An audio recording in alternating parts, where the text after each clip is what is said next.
Hello friends, welcome to my channel. तो चलिए देखते हैं आज PSIR से 20 क्वेश्चन। तो जो हमारे चैनल पे नए, चैनल को सब्सक्राइब जरूर कर ले ताकि आपको नोटिफिकेशन जो है वो मिलता रहे। ठीक है, तो आइए देखते हैं आज का 20 क्वेश्चन जो है आपका 2019 और 20 से है। ठीक है, तो पहला क्वेश्चन है कि निम्नलिखित कथनों पर विचार कीजिए। भ्रष्टाचार के विरुद्ध संयुक्त राष्ट्र कन्वेंशन, जिसको United Nations convention against corruption का भूमि, समुद्र और वायुमार्ग से प्रवासियों की तस्करी के विरुद्ध एक प्रोटोकॉल है। तो प्रवासियों की तस्करी की बात जो है क्या है, UNTOC इसी का एक संस्था है। ठीक है, उसके माध्यम से होता है, ना कि UNCSC से। तो पहला कथन क्या है, गलत है। फिर है UNCSC अब तक का सबसे पहला विधिता, ठीक है, बाध्यकारी सार्वभौम भ्रष्टाचार निरोधी लिखत है। तो ये कथन क्या है, सही है। राष्ट्र पार संगठित अपराध के विरुद्ध संयुक्त राष्ट्र कन्वेंशन, यूनाइटेड नेशंस कन्वेंशन, यहाँ पे क्या है, ऑर्गेस्ट ट्रांसनेशनल ऑर्गेनाइज्ड क्राइम की एक विशिष्टता ऐसे स्वामियों को लौटाना है जिनसे वे अवैध तरीके से ली गई थी। जहां तक ये भी क्या है, इससे गलत ही है। इसका डिस्क्रिप्शन में देखेंगे आखिर क्या है। तो यहाँ जो UNTOC हो रहा है यहाँ पे आएगा। ठीक है, चौथा है कि मादक द्रव्य और अपराध विषयक संयुक्त राष्ट्र कार्यालय, United Nations office on drugs and crime, संयुक्त राष्ट्र के सदस्य राज्यों द्वारा UNCSC और UNTOC दोनों के कार्यान्वयन में सहयोग करने के लिए अधिदेशित है। तो ये दो क्या है, यहाँ सही होना चाहिए, ऑप्शन सी। ठीक है, चलिए इसको देखते हैं। थोड़ा सा टफ क्वेश्चन था। UNCSC United Nations convention against corruption, भ्रष्टाचार के खिलाफ पहला वैश्विक कानूनी रूप से बाध्यकारी समझौता है। ये जो सही है वो हम पहले देख रहे हैं। इसका उद्देश्य भ्रष्टाचार को रोकना और उसका मुकाबला करना है, और यह सदस्य देशों को भ्रष्टाचार से निपटने के लिए विभिन्न उपाय करने के लिए बाध्य करता है। फिर मादक द्रव्य और अपराध विषयक संयुक्त राष्ट्र कार्यालय, ठीक है, यहाँ पे संयुक्त राष्ट्र के सदस्य राज्यों द्वारा UNCSC और UNTOC दोनों के कार्यान्वयन में सहयोग करने के लिए अधिदेशित है। यह कथन भी सही है। UNODC United nation office on drugs and crime को संयुक्त राष्ट्र के सदस्य राज्यों को UNCSC भ्रष्टाचार के विरुद्ध संयुक्त राष्ट्र कन्वेंशन और UNTOC राष्ट्र पार संगठित अपराध के विरुद्ध संयुक्त राष्ट्र कन्वेंशन दोनों कार्यान्वयन में मदद करने का काम सौंपा गया है। UNODC इन कन्वेंशनों को लागू करने में सदस्य देशों का समर्थन करने के लिए तकनीकी सहायता, अनुसंधान और अन्य प्रकार की सहायता प्रदान करता है। ठीक है, इसलिए ये दोनों सही है। गलत वाले को देखते हैं। भ्रष्टाचार के विरुद्ध संयुक्त राष्ट्र कन्वेंशन का भूमि, समुद्र और वायुमार्ग से प्रवासियों की तस्करी के विरुद्ध एक प्रोटोकॉल होता है। यह कथन गलत है। UNCSC में प्रवासियों की तस्करी के विरुद्ध कोई प्रोटोकॉल नहीं है। क्या है, UNCSC में प्रवासियों की तस्करी के विरुद्ध प्रोटोकॉल नहीं है। यह प्रोटोकॉल किसमें है, प्रवासियों की तस्करी के विरुद्ध प्रोटोकॉल जो है राष्ट्र पार संगठित अपराध के विरुद्ध संयुक्त राष्ट्र की जो कन्वेंशन है UNTOC, इसका एक भाग है, ना कि UNCSC का। फिर राष्ट्र पार संगठित अपराध के विरुद्ध संयुक्त राष्ट्र कन्वेंशन की एक विशिष्टता ऐसे एक विशिष्ट अध्याय का समावेशन है जिसका लक्ष्य उन संपत्तियों को उनके वैध स्वामियों को लौटाना है जिनसे वे अवैध तरीके से ली गई थी। तो यह कथन भी गलत है, हालांकि यह थोड़ा भ्रमित करने वाला है। UNTOC में संपत्ति की वसूली पर एक अध्याय जरूर है, लेकिन UNCSC को संपत्ति की वसूली पर अपना एक पूरा अध्याय समर्पित है। UNCSC का अध्याय 5 विशेष रूप से भ्रष्टाचार के माध्यम से प्राप्त संपत्ति की वसूली पर केंद्रित है और अंतर्राष्ट्रीय सहयोग के माध्यम से ऐसी संपत्ति को वैध मालिकों को वापस करने की प्रक्रिया स्थापित करता है। तो यूएनटीओसी में भी यूएनटीओसी में भी संपत्ति की जब्ती और वसूली से संबंधित प्रावधान है, लेकिन यह यूएनसीएसी जितना व्यापक नहीं है। इसको और डिटेल से जानने के लिए आप गूगल सर्च करें। निम्नलिखित कथनों पर विचार कीजिए। कर भारतीय वन अधिनियम 1927 में हाल में हुए संशोधन के अनुसार वन निवासियों को वन क्षेत्र में उगने वाले बांस को काट गिराने का अधिकार है। तो वन क्षेत्र में यदि आता है ना तो काटने का अधिकार नहीं है। गैर वन क्षेत्र में बांस शेष है तो उसे वहां के निवासी काट सकते हैं, लेकिन वन क्षेत्र वाले में नहीं, ये गलत है। कर अनुसूचित जनजाति एवं अन्य पारंपरिक वनवासी अधिनियम 2006 के अनुसार बांस एक गौण वन उपज है, तो ये गौण के रूप में रखा गया है। कर अनुसूचित जनजाति एवं अन्य पारंपरिक वनवासी अधिनियम 2006 वन निवासियों को गौण वन उपज के स्वामित्व की अनुमति देता है, तो ये देता है। यहाँ पे क्या होगा, 2 और 3 सही होना चाहिए, ऑप्शन बी। ऑप्शन बी ही है ना, इसका किसी है, अच्छा बी ही है।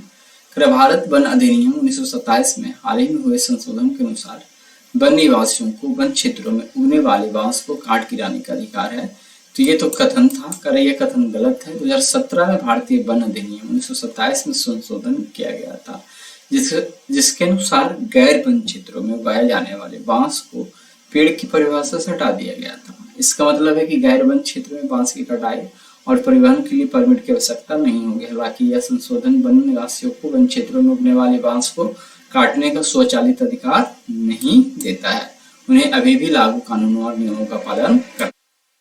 कर अनुसूचित जनजाति एवं अन्य पारंपरिक वनवासी वन अधिकारों की मान्यता अधिनियम 2006 के अनुसार बांस एक गौण वन उपज है। यह कथन क्या है, सही है। अनुसूचित जनजाति एवं अन्य पारंपरिक वनवासी वन अधिकारों की मान्यता अधिनियम 2006 के तहत बांस को एक गौण वन उपज के रूप में परिभाषित किया गया है। तीसरा कथन क्या था इसका, तो तीसरा कथन हमने देखा 1 2 एक और छूट गया ना, वही तो एक और सही था, पहला तो सही है भी नहीं। ठीक है, चलिए आगे देखते हैं। भारत के संविधान का कौन सा अनुच्छेद अपनी पसंद के व्यक्ति से विवाह करने के किसी व्यक्ति के अधिकार को संरक्षण देता है? तो ये कथन जो है अनुच्छेद 21 है, और सबसे ज्यादा व्यापक तरह से कहें तो अनुच्छेद 21 को बनाया गया है बहुत सारे मामले में। तो अनुच्छेद 21 इसके लिए आंसर हो जाएगा।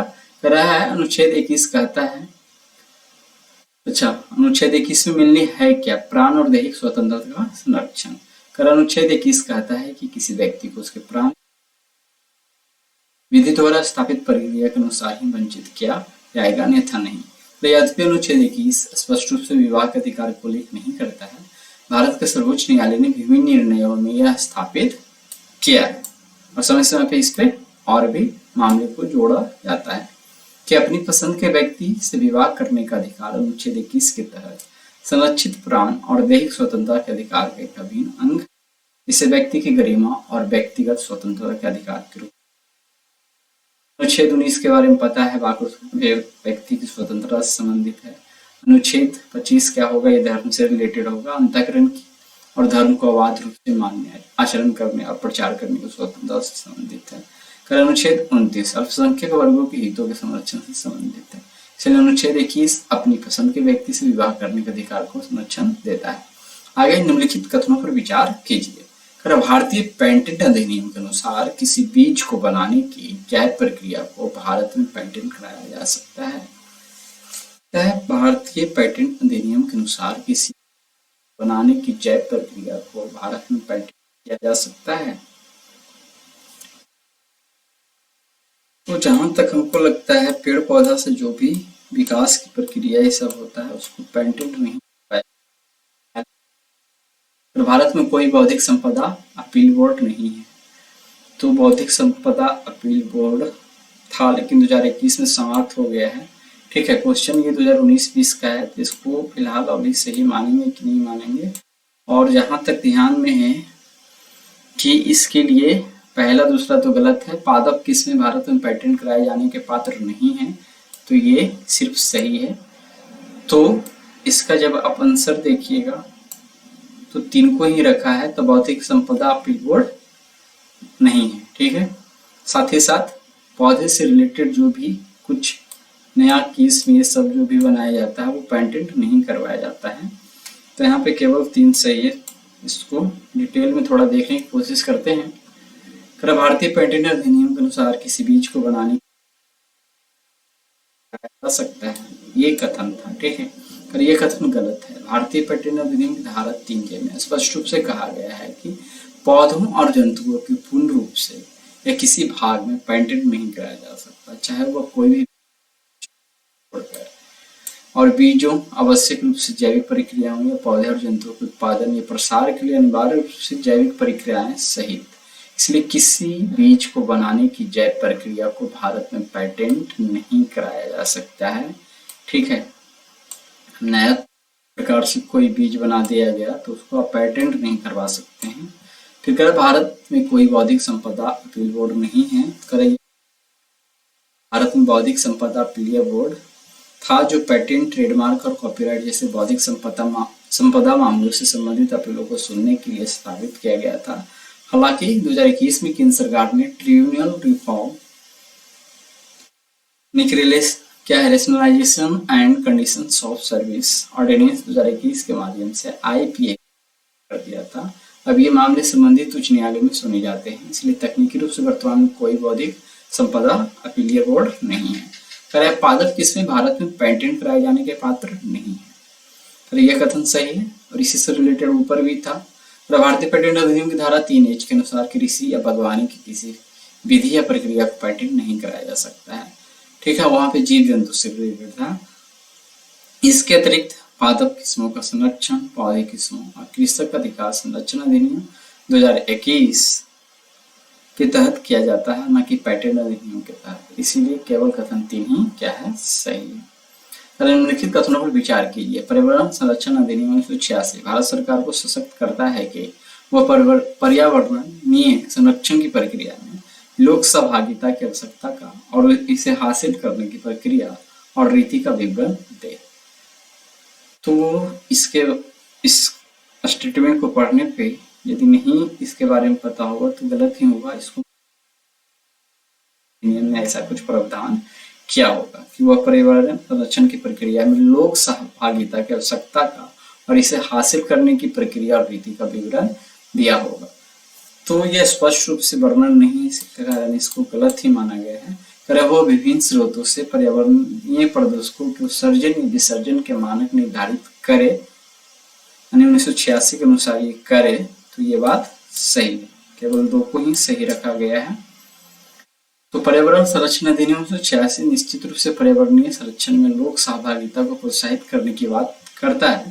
धारा 3.5 में यह कहा गया है कि केंद्र सरकार पर्यावरण की गुणवत्ता की सुरक्षा और सुधार के लिए और पर्यावरण प्रदूषण को कम करने के लिए ऐसे उपाय कर सकती है जो उससे आवश्यक या समीचीन लगते हैं। इसमें लोक सहभागिता को प्रोत्साहित करना भी शामिल हो सकता है, बट स्पष्ट रूप से वर्णन नहीं है कि ऐसा होना ही है।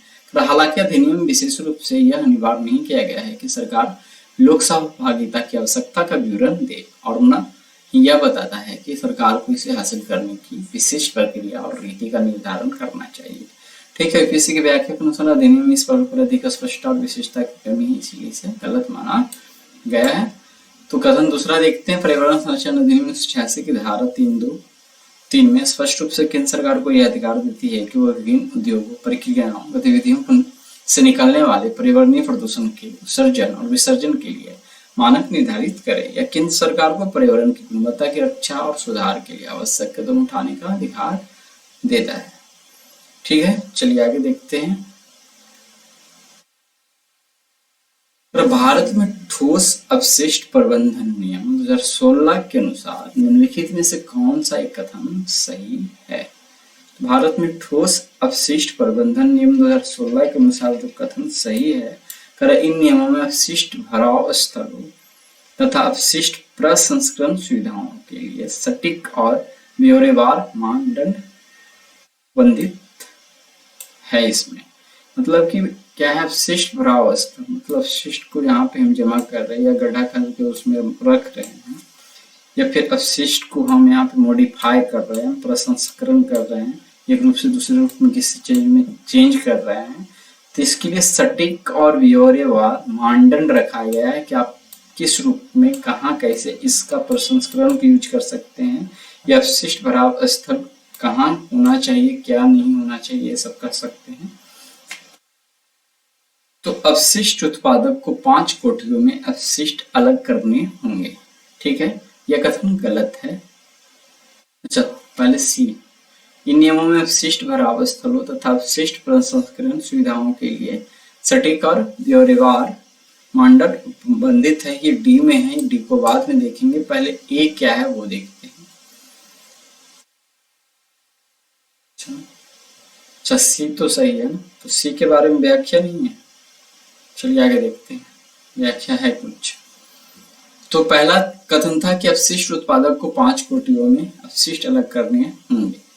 तो ऐसा जो है क्या है, भारत ठोस अपशिष्ट प्रबंधन अधिनियम 2016 में ऐसा कुछ वर्णन नहीं है, पर यह कथन गलत है। ठोस अपशिष्ट प्रबंधन नियम 2016 के अनुसार अपशिष्ट उत्पादक को अपशिष्ट को 3 श्रेणियों में अलग करना आवश्यक है, ना कि 5 श्रेणियों में।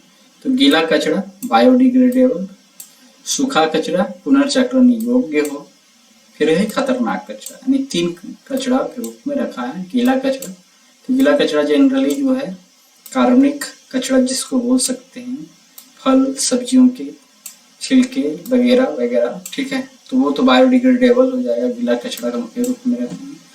सूखा कचरा पुनर्चक्रण योग्य है, जैसे बहुत सारा जो है, मान लेते हैं लोहे का सामान है, प्लास्टिक है, कांच है, ये सब सूखा ही होगा और जिसको पुनर्चक्रित किया जा सकता है। ठीक है, फिर खतरनाक कचरा, खतरनाक कचरा क्या हो सकता है, मेडिकल अपशिष्ट हो सकता है, या फिर इलेक्ट्रॉनिक का जो अपशिष्ट है वो सब हो सकता है। ये क्या है, ये नियम केवल अधिसूचित नगरीय स्थानीय निकायों, अधिसूचित नगरों तथा सभी औद्योगिक नगरों पर ही लागू होंगे। कर यह कथन भी गलत है। ठोस अपशिष्ट प्रबंधन नियम 2016 पूरे भारत में लागू होते हैं, न कि केवल अधिसूचित नगरीय स्थानीय निकायों, अधिसूचित नगरों और औद्योगिक नगरों पर। ये नियम सभी नगरीय क्षेत्रों, अधिसूचित औद्योगिक क्षेत्रों और अन्य क्षेत्रों पर भी लागू होते हैं जहां ठोस अपशिष्ट उत्पन्न होता है। कह रहा है टी क्या था, अपशिष्ट उत्पादक के लिए आज्ञापक होगा कि किसी एक जिले में उत्पादित अपशिष्ट किसी अन्य जिले में न ले जाया जाए। तो यह कथन भी गलत है। नियमों में ऐसा कोई प्रावधान नहीं है जो यह अनिवार्य करता हो कि किसी एक जिले में उत्पादित अपशिष्ट को किसी अन्य जिले में न ले जाया जाए। कर अपशिष्ट को संसाधित करने या वैज्ञानिक तरीके से निपटान के लिए जिले से दूसरे जिले में ले जाया जा सकता है, लेकिन इसके लिए नियमों का पालन करना अनिवार्य नहीं है। तो केवल सी सही है। ठोस अपशिष्ट प्रबंधन नियम अपशिष्ट भराव स्थलों और अपशिष्ट प्रसंस्करण सुविधाओं के लिए सटीक और विस्तृत मानदंड दिए गए हैं ताकि यह सुनिश्चित किया जा सके कि अपशिष्ट का प्रबंधन पर्यावरण के अनुकूल तरीके से किया जाए। चलिए आगे देखते हैं।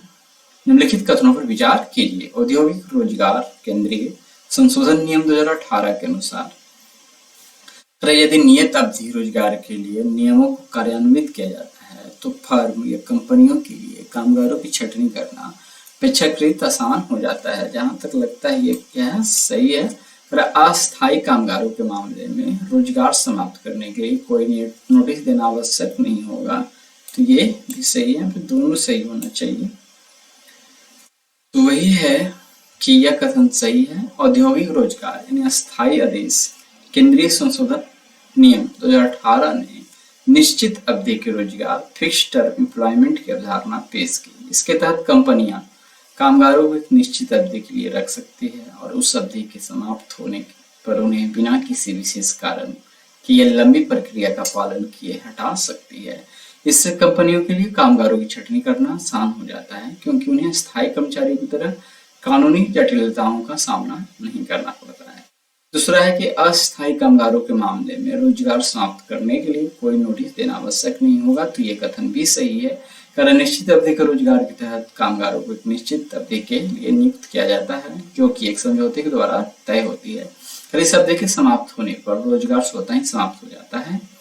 और नियोक्ता को कोई नोटिस देने की आवश्यकता नहीं होती है। यह अस्थायी कामगारों के लिए सामान्य नियम के अनुरूप है, जहां निश्चित अवधि के बाद रोजगार समाप्त करने के लिए नोटिस की आवश्यकता नहीं होती है।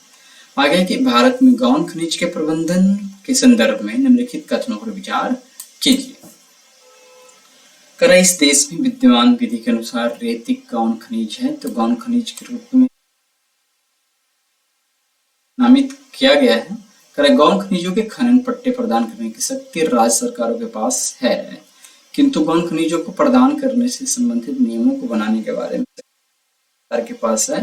तो ये नियम भी क्या है, रेत सब के लिए राज्य सरकार ही बनाती है, ना कि केंद्र सरकार। इन गौण खनिजों के लिए नियम जो भी बनाना है राज्य सरकार बनाती है, तो ये गलत हो जाएगा। गौण खनिजों के अवैध खनन को रोकने के लिए नियम बनाने की शक्ति राज्य सरकारों के पास है। यहीं पे देखिए बात को कह दिया गया है, इसमें भी वही होना चाहिए था। तो यहाँ पे 1 और 3 सही होना चाहिए जहां तक लगता है, ठीक है। तो यह कथन सही है पहला। भारत में खान और खनिज विकास और विनियमन अधिनियम 1957 के अनुसार रेत को एक गौण खनिज के रूप में वर्गीकृत किया गया है। और गौण खनिजों के खनन पट्टे प्रदान करने की शक्ति राज्य सरकार के पास है, किंतु गौण, ये तो कथन है, देखते हैं। खान और खनिज विकास और विनियमन अधिनियम 1957 के अनुसार गौण खनिजों के खनन पट्टे प्रदान करने की शक्ति और गौण खनिजों के विनियमन के लिए नियम बनाने की शक्ति दोनों ही राज्य सरकार के पास है, केंद्र सरकार के पास नहीं। इसको फिर से देख सकते हैं, क्या क्या शक्ति है। यहाँ से क्वेश्चन हमेशा आते रहता है। गौण खनिजों के खनन पट्टे प्रदान करने की शक्ति राज्य सरकार के पास है, ठीक है, किंतु गौण खनिजों को प्रदान करने से संबंधित नियमों को बनाने के बारे में शक्तियां केंद्र सरकार के पास है, तो ये भी राज्य सरकार के पास है। गौण खनिजों का अवैध खनन को रोकने के लिए नियम बनाने की शक्ति राज्य सरकार के पास है। और यह कथन सही है, क्योंकि गौण खनिजों के प्रबंधन का अधिकार राज्य सरकार के पास है, इसीलिए उनके अवैध खनन को रोकने के लिए नियम बनाने का भी अधिकार भी उन्हीं के पास है। राज्य सरकार अवैध खनन को रोकने और दंडित करने के लिए विभिन्न कानूनों और नियमों का उपयोग करती है, इसीलिए केवल कथन 1 और 3 क्या है, सही है। निम्नलिखित में से किस एक का यह सुझाव था कि राज्यपाल को उस राज्य के बाहर का एक प्रतिष्ठित व्यक्ति होना चाहिए और उसे एक ऐसा तटस्थ व्यक्ति होना चाहिए जिसके गहन राजनीतिक जुड़ाव न हो या उसने हाल के पिछले वर्षों में राजनीति में भाग नहीं लिया हो। तो ऐसा किस आयोग का मानना था कि राज्यपाल का क्वालिटी ऐसे व्यक्ति में होना चाहिए? तो यह आंसर है सरकारी आयोग 1983। तो सरकारी आयोग, जिसे केंद्र राज्य संबंधों पर अपनी रिपोर्ट के लिए जाना जाता है, ने सिफारिश की थी कि राज्यपाल को उस राज्य के बाहर का एक प्रतिष्ठित व्यक्ति होना चाहिए और उसे एक तटस्थ व्यक्ति होना चाहिए जिसके गहन राजनीतिक जुड़ाव ना हो या उसने हाल के पिछले वर्षों में राजनीति में भाग नहीं लिया हो। आयोग का मानना था कि इससे राज्यपाल की निष्पक्षता और स्वतंत्रता सुनिश्चित होगी, जिससे वह राज्य के संवैधानिक प्रमुख के रूप में बेहतर ढंग से कार्य कर पाएगा। ठीक है, ये सब के बारे में जानते हैं। पहला प्रशासनिक सुधार आयोग 1966, इसने भारत की सार्वजनिक प्रशासन प्रणाली में सुधार के लिए सिफारिशें की, लेकिन राज्यपाल की नियुक्ति के बारे में विशेष सिफारिश नहीं की थी। फिर राजमनार समिति क्या है? यह समिति केंद्र राज्य संबंधों की जांच के लिए तमिलनाडु सरकार द्वारा नियुक्त की गई थी। इसने राज्यों को अधिक स्वायत्तता देने की सिफारिशें की, लेकिन राज्यपाल की नियुक्ति के बारे में कोई विशेष सिफारिश नहीं की थी। फिर संविधान के कार्यकाल की समीक्षा हेतु राष्ट्रीय आयोग 2000, इस आयोग ने संविधान के कामकाज की समीक्षा और कुछ बदलावों की सिफारिश की, लेकिन राज्यपाल की नियुक्ति के बारे में सरकारी आयोग की तरह विशिष्ट सिफारिश की थी।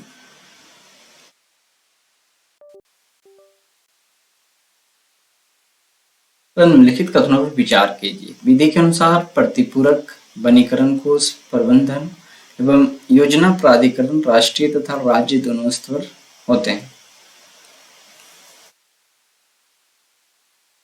दूसरा क्या है? प्रतिपूरक वनीकरण निधि अधिनियम 2016 के अधीन चलाए गए प्रतिपूरक वनीकरण कार्यक्रमों में लोगों की सहभागिता अनिवार्य है। तो यहाँ एक कथन सही है, ठीक है। विधि के अनुसार प्रतिपूरक वनीकरण कोष प्रबंधन एवं योजना प्राधिकरण राष्ट्रीय तथा राज्य दोनों स्तर होते हैं। दूसरा है कि प्रतिपूरक वनीकरण निधि अधिनियम 2016 के अधीन चलाए गए थे। प्रतिपूरक वनीकरण कार्यक्रमों में लोगों की सहभागिता अनिवार्य है, ये गलत है। तो पहला सिर्फ सही होगा, कथन सही ढूंढना है। प्रतिपूरक वनीकरण कोष प्रबंधन एवं योजना प्राधिकरण अधिनियम 2016 के अनुसार प्रतिपूरक वनीकरण निधि के प्रबंधन और उपयोग के लिए राष्ट्रीय स्तर पर एक राष्ट्रीय प्राधिकरण और राज्य स्तर पर एक राज्य प्राधिकरण स्थापित किए गए हैं। दूसरा है कि एक कथन तो गलत है। प्रतिपूरक वनीकरण निधि अधिनियम 2016 प्रतिपूरक वनीकरण कार्यक्रमों में लोगों की सहभागिता को प्रोत्साहित करता है, लेकिन इसे अनिवार्य नहीं। अधिनियम में यह प्रावधान है कि कार्यक्रम की योजना और कार्यान्वयन में स्थानीय समुदायों को शामिल किया जाना चाहिए, लेकिन यह कानूनी रूप से अनिवार्य नहीं है। कार्यक्रमों को प्रभावी बनाने के लिए लोगों की सहभागिता को महत्वपूर्ण माना जाता है, नहीं।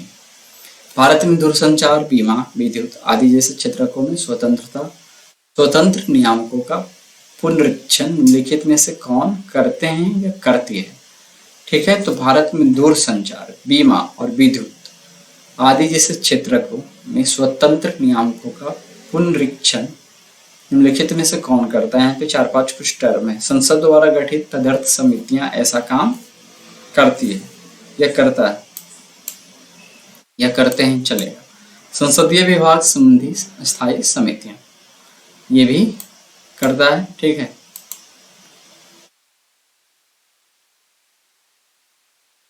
फिर है वित्तीय आयोग, तो नहीं करेगा इस इधर का काम। वित्तीय क्षेत्रीय विधायी सुधार आयोग भी नहीं करेगा और नीति आयोग भी नहीं करता है। यही दो इसके लिए है। तो संसद किसी विशेष उद्देश्य के लिए तदर्थ समितियां एड हॉक कमेटी जिसको बोलते हैं गठित कर सकती है। तदर्थ मतलब किसी चीज के लिए जो समितियां बनाया जाता है, ठीक है, जिसमें स्वतंत्र नियामकों की समीक्षा करना भी शामिल है। ये समितियां विशिष्ट मुद्दों की जांच करती हैं और अपनी रिपोर्ट संसद को सौंपती है। फिर है संसदीय विभाग संबंधी स्थायी समितियां, यह भी सही है। संसदीय विभाग संबंधी स्थायी समितियां डिपार्टमेंट रिलेटेड स्टैंडिंग कमिटीज विभिन्न मंत्रालयों और विभागों के कामकाज की निगरानी करती हैं। वे संबंधित क्षेत्रों के नियामकों की भी समीक्षा कर सकती है और सुधारों के लिए सुझाव दे सकती है। वित्त आयोग क्या है? यह गलत है। वित्त आयोग का मुख्य कार्य केंद्र और राज्यों के बीच वित्तीय संसाधनों का वितरण करना है। यह नियामकों की समीक्षा नहीं करता है। फिर वित्तीय क्षेत्रीय विधायी सुधार आयोग, यह गलत है। कह वित्तीय क्षेत्र विधायी सुधार आयोग यानी financial sector legislative reforms commission का उद्देश्य वित्तीय क्षेत्र से संबंधित कानूनों को सरल और आधुनिक बनाना था। नियामकों की समीक्षा के लिए नहीं था। नीति आयोग, यह गलत है। नीति आयोग भारत सरकार का एक नीति थिंक टैंक है। यह आर्थिक और सामाजिक मुद्दों पर सरकार को सलाह देता है, लेकिन नियामकों की समीक्षा नहीं करता है।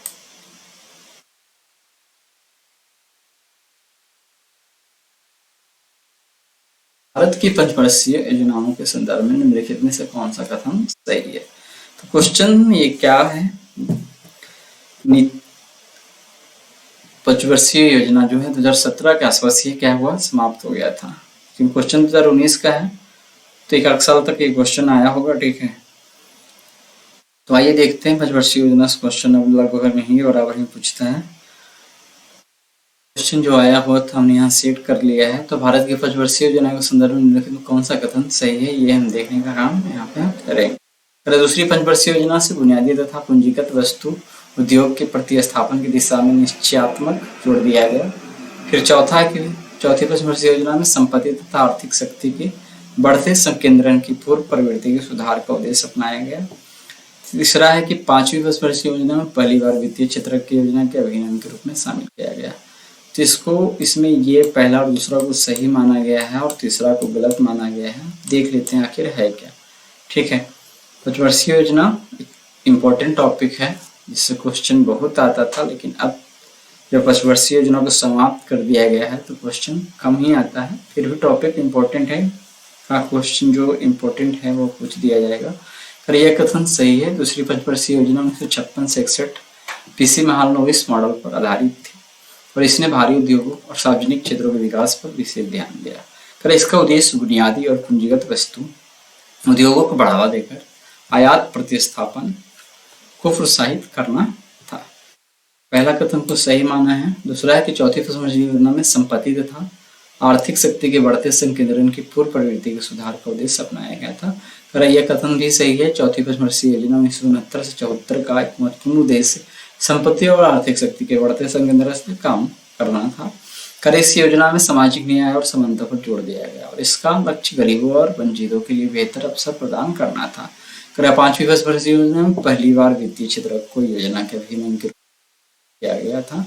कर ये कथन गलत है। वित्तीय क्षेत्र को पहले से ही योजना प्रक्रिया में शामिल किया गया था, लेकिन पांचवी पचमढ़ी योजना में वित्तीय क्षेत्र पर अधिक ध्यान दिया गया। हालांकि यह कहना सही नहीं है कि इसे पहली बार योजना के अभिन्न अंग के रूप में शामिल किया गया था। पांचवें में पहले के योजना में भी वित्तीय संसाधनों का बांटन और वित्तीय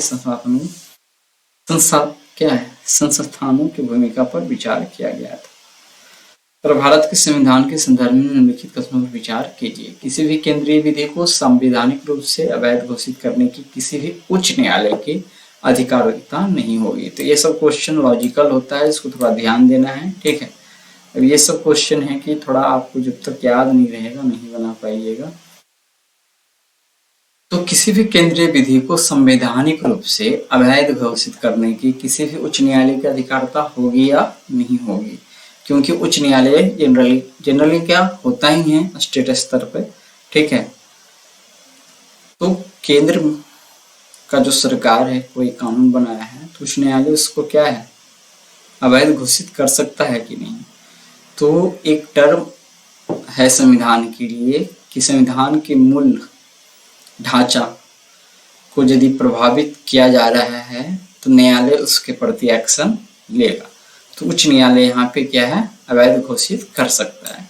फिर भारत के संविधान के किसी भी संशोधन पर भारत के उच्चतम न्यायालय द्वारा, यहाँ उच्चतम न्यायालय है वहाँ उच्च न्यायालय है, द्वारा प्रश्न नहीं उठाया जा सकता है। तो उच्चतम न्यायालय ही तो सबसे इम्पोर्टेंट है। तो भारत के संविधान के किसी भी संशोधन पर भारत के उच्चतम न्यायालय न्यायिक समीक्षा कर सकता है, ठीक है। तो ये कथन भी गलत है, नहीं उठाया जा सकता लिख दिया है। कितने कथन सही है पूछ रहा है, इसलिए एक और दो दोनों, ठीक है। तो यहाँ पे है कि भारत के संविधान के अनुच्छेद 226 के तहत उच्च न्यायालय को यह अधिकार है कि वे केंद्रीय कानूनों से किसी भी कानून को संवैधानिक रूप से अवैध घोषित कर सकते हैं यदि वे कानून संविधान के प्रावधानों को उल्लंघन करते हैं। उच्च न्यायालय को न्यायिक समीक्षा की शक्ति प्राप्त है जिसके तहत वे कानूनों की संवैधानिकता की जांच कर सकते हैं, ठीक है। चलिए हमने देख लिया है। राज्य व्यवस्था के संदर्भ में निम्नलिखित में से किसे को आप स्वतंत्रता की सर्वाधिक उपयुक्त व्याख्या के रूप में स्वीकार करेंगे। तो आइए देखते हैं। कर राजनीतिक शासकों की तानाशाही के विरुद्ध संरक्षण, क्या ये स्वतंत्रता का परिभाषा सटीक हो सकता है। फिर नियंत्रण का अभाव, तो ये भी सही नहीं हो सकता है। इच्छा अनुसार कुछ भी करने का अवसर, तो ये भी सही नहीं हो सकता है। स्वयं को पूर्णतः विकसित करने का अवसर, तो ये क्या है एक मायने में सही हो सकता है, ठीक है। तो राजनीतिक शासकों की तानाशाही के विरुद्ध संरक्षण, ये स्वतंत्रता का एक पहलू है, लेकिन ये स्वतंत्रता की पूरी अवधारणा को नहीं दर्शाता है। यह केवल राजनीतिक स्वतंत्रता पर ध्यान केंद्रित करता है। नियंत्रण का अभाव, ये स्वतंत्रता की एक संकीर्ण परिभाषा है। नियंत्रण का अभाव अराजकता की स्थिति भी पैदा कर सकता है जहां व्यक्ति दूसरे के अधिकारों को उल्लंघन करते हैं। फिर इच्छा अनुसार कुछ भी करने का अवसर, यह स्वतंत्रता की गलत व्याख्या है। स्वतंत्रता का मतलब है कि व्यक्ति को कुछ भी करने की अनुमति है। स्वतंत्रता हमेशा जिम्मेदारी और दूसरों के अधिकारों के सम्मान के साथ आती है। तो स्वयं को पूर्णतः विकसित करने का अवसर, यह स्वतंत्रता की सबसे उपयुक्त व्याख्या है। स्वतंत्रता का अर्थ है कि व्यक्ति को प्रतिभाओं और रुचियों को विकसित करने का अवसर मिलना चाहिए। इसका मतलब है कि व्यक्ति को शिक्षा, स्वास्थ्य, रोजगार और अभिव्यक्ति की स्वतंत्रता जैसे संसाधनों तक पहुंच होनी चाहिए। यह सकारात्मक स्वतंत्रता की अवधारणा को दर्शाता है जो केवल बाधाओं के अभाव के बजाय सक्रिय रूप से अपने जीवन को बेहतर बनाने की क्षमता पर केंद्रित है। इसलिए स्वतंत्रता की सबसे उपयुक्त व्याख्या स्वयं को पूर्णतः विकसित करने का अवसर है। निम्नलिखित कथनों पर विचार कीजिए। आधार मेटा डाटा को 3 महीने से अधिक संग्रहित नहीं रखा जा सकता। तो आधार डाटा को कब तक संग्रहित रखा जा सकता है और किस डाटा को कितने समय तक संग्रहित किया जा सकता है, ऐसा कुछ टर्म कंडीशन नहीं है, ठीक है। राज्य निजी निगमों से उधार डेटा को साझा करने के लिए कोई अनुबंध नहीं कर सकता है। राज्य निजी निगम से आधार डेटा को साझा करने के लिए कोई अनुबंध नहीं कर सकता। सही है। फिर आधार बीमा उत्पादों को प्राप्त करने के लिए अनिवार्य है, तो ये गलत है। बीमा उत्पादों को प्राप्त करने के लिए आप आधार दे या ना दे जरूरी नहीं है। ठीक है। और आधार हर जगह प्रयोग ही करना है, ये भी बाध्यता नहीं है। फिर आधार भारत के संचित निधि से हित लाभ प्राप्त करने के लिए अनिवार्य है, ये कथन क्या है? सही है। तो कुछ कुछ कंडीशन है जहाँ पे आपको आधार जरूरी है, इन सारे कंडीशन में नहीं। तो 2 और 4 सही हो जाएगा। फिर आधार अधिनियम 2016 और भारतीय विशिष्ट पहचान प्राधिकरण द्वारा जारी किए गए नियमों के अनुसार सकता है। इस पर कोई विशिष्ट समय सीमा नहीं है। यूआईडीएआई के पास धोखाधड़ी का पता लगाने और सुरक्षा सुनिश्चित करने के लिए लेन देन डेटा को बनाए रखने का अधिकार है। फिर है दूसरा कि राज्य निजी निगमों से आधार डेटा को साझा करने के लिए कोई अनुबंध नहीं कर सकता है, तो ये कथन सही है। आधार अधिनियम 2016 की धारा 8(2) के अनुसार यूआईडीएआई या कोई भी सरकारी एजेंसी किसी भी निजी निगम या व्यक्ति के साथ आधार डेटा साझा नहीं कर सकती। यह आधार डेटा की गोपनीयता सुरक्षा सुनिश्चित करने के लिए किया गया है और आधार बीमा उत्पादों को प्राप्त करने के लिए अनिवार्य है। तो यह कथन गलत है। आधार अधिनियम 2016 स्पष्ट रूप से कहता है कि आधार को किसी भी सेवा या लाभ को प्राप्त करने के लिए अनिवार्य नहीं किया जा सकता है जब तक कि कानून द्वारा विशेष रूप से अनिवार्य न किया गया हो। क्रय बीमा उत्पादों को प्राप्त करने के लिए आधार अनिवार्य नहीं है। मतलब जहाँ अनिवार्य बनाया गया है वहाँ तो ठीक है, लेकिन जहाँ पे अनिवार्य नहीं बनाया गया है वहाँ पे जरूरी नहीं है कि आप आधार दें। आधार भारत के संचय निधि से हित लाभ प्राप्त करने के लिए अनिवार्य है, तो ये कानून रूप से बना दिया गया। आधार अधिनियम 2016 की धारा 7 के अनुसार सरकार भारत के संचित निधि, जिसको बोलते हैं कंसोलिडेटेड फंड ऑफ इंडिया, से सब्सिडी लाभ या सेवाएं प्राप्त करने के लिए आधार को अनिवार्य कर सकती है। इसका उद्देश्य यह सुनिश्चित करना है कि यह लाभ सही लाभार्थियों तक पहुंचे और धोखाधड़ी को रोका जा सके। राज्यसभा की राज्यसभा की लोकसभा की समान शक्ति है इस क्षेत्र में। करानाई अखिल भारतीय सेवाएं गठित करने के विषय में शक्ति जो है सिर्फ राज्यसभा को ही है। ठीक है, शुरुआत यही करता है।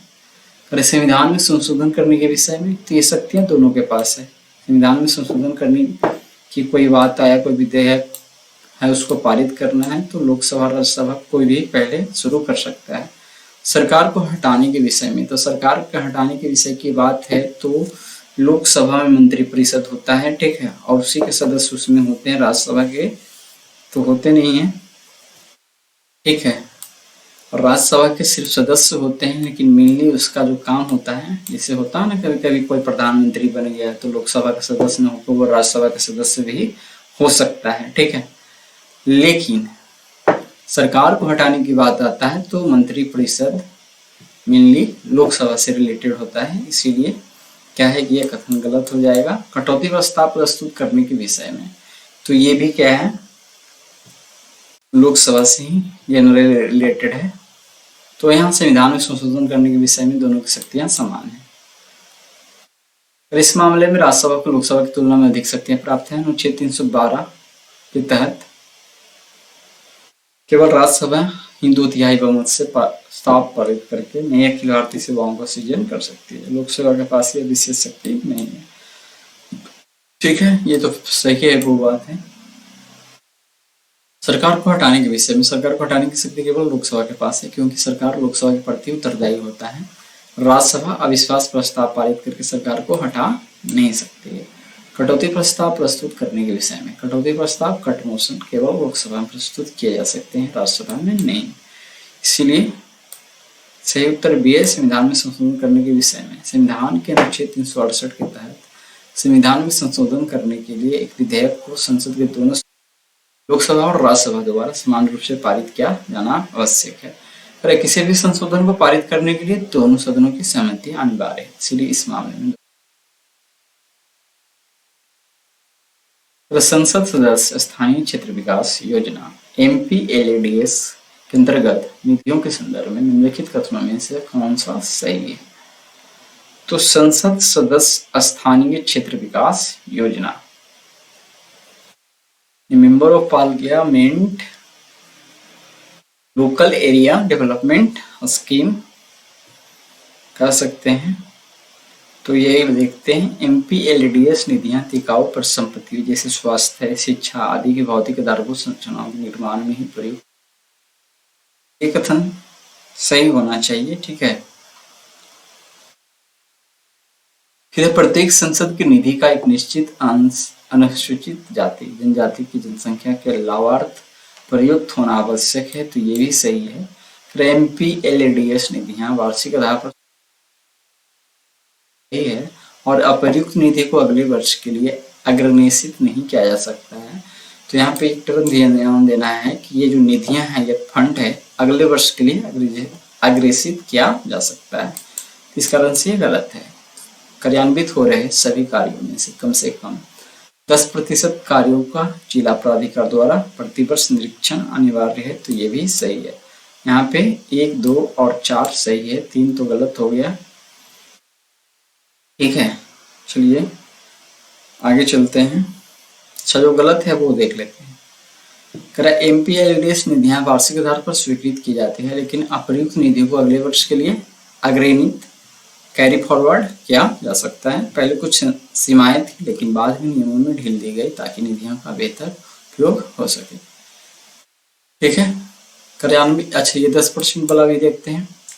MPLADS दिशा निर्देश के अनुसार जिला प्राधिकारियों को यह सुनिश्चित करना होता है कि कार्यान्वित हो रहे कार्यों की गुणवत्ता बनी रहे और वे दिशा निर्देशों के अनुसार हो। इसके लिए उन्हें प्रतिवर्ष कम से कम 10% कार्यों का समीक्षा करना अनिवार्य होता है।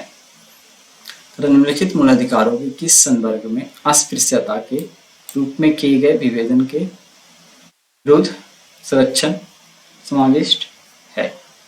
तो समता के अधिकार 14 से 18 के अनुच्छेद में और अस्पृश्यता है अनुच्छेद 17 में, इसलिए समता के अधिकार में आ जाएगा, ठीक है। समानता का अधिकार ना बोल के समता का अधिकार बोलते हैं। समानार्थी वर्ड बोल सकते हैं, ठीक है, लेकिन पूरी तरह से समानार्थी नहीं होता है समता और समानता।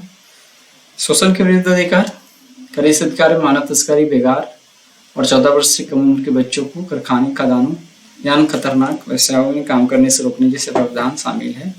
यह अस्पृश्यता से सीधे तौर पर संबंधित नहीं, लेकिन ध्यान देना है कि शोषण के विरुद्ध अधिकार क्या है, 23 और 24 में है अनुच्छेद में। स्वतंत्रता का अधिकार, तो ये अच्छा समानता और समता की बात कर रहे थे ना, स्वतंत्रता है ना, तो स्वतंत्रता का अधिकार में भी यह नहीं आता है। संवैधानिक उपचार का अधिकार तो 32 अनुच्छेद में है, ठीक है, जहाँ 5 रीट का प्रयोग होता है। फिर समता का अधिकार तो उसी में ये आएगा। भारत में न्यायपालिका का कार्यपालिका से पृथककरण किससे व्यादेशित है?